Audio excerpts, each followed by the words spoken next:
sənəti, ərəb oğlu Məcnun, dərdi səndə dil atmış, ürəklərə yol açan Füzulinin sənəti, ey dilim qüdrətinlə dünyalara yol atmış.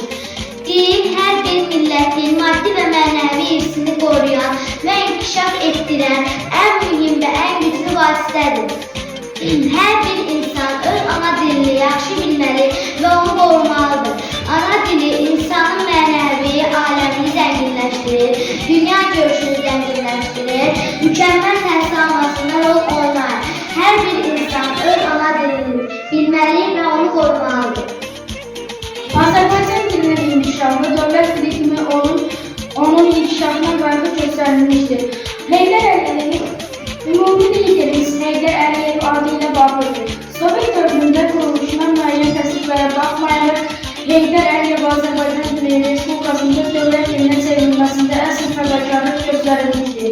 Heydər Əliyevin həyata keçirdiyi dil siyasətini bugün Azərbaycan Prezidenti İlham Əliyev uğurla davam etdirir. Latin qrafikasında kütləvi nəşrlərin həyata keçirilməsi və kitab kanallara pulsuz paylanması bunu fəaliyyət göstərmişdir. Ölkə Prezidentinin dediyi kimi, Azərbaycan dili xalqımızın mənəvi sərvəti, dünya Azərbaycanın əmrəlik sağlamaz təməlliyidir. Və bu da səbəbdən onu qorumaq və müstəqil Azərbaycan hər bir vətəndaşın mütləq borcudur. Bu dil tanımış bizə, bu dillərdə hər şey əcdadımızın qoruduğu ən qiymətli mirası.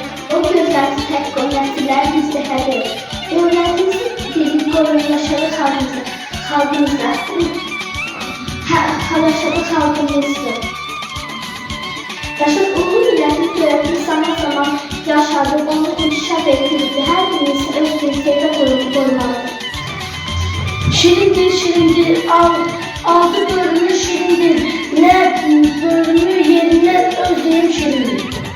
Ölkənin maarifçi və ictimai hadi yurtunda yüksəl gelmişlər, millətin özünə məxsus ana dili var ki, onun xüsusi malı, ana dili millətin mənəvi tezliyi, həyatın mayası, ana sürüqələri mayası olduğu kimi ananın dili və ruhunun yazı, herkes anasını sevdiği kimi ana dili də sevdiği.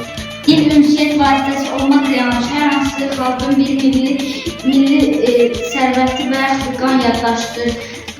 Dünyada məhv olmaq təhlükəsi ilə üzləşən dillərin qorunması məqsədi ilə hər il keçirilən beynəlxalq ana dili günü hər kəsə öz doğma ana dilinin varlığını hiss etdirir. Onunla qürur duymaq, onu qorumaq, onu inkişaf etdirmək hüququnu bir daha xatırladır. Hər bir insan öz ana dilini qorumalı və inkişaf etdirməlidir. Bu dil bizim ruhumuz, eşqimiz canımızdır. Bu dil birbirimizdən ən heyvanımızdır. Bu dil tanımış bizə, bu dünyada hər şey. Bu dil əhsamımızdır. Bizə miras etdiyi qiymətli xəzinədir. Bizi onun gözlərini tək qoyub, nəsilləri qoruyub bizə hədiyyə edir.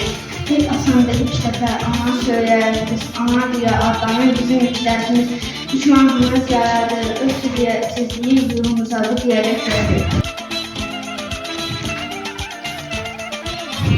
Şirindir, şirindir, ana dilim şirindir.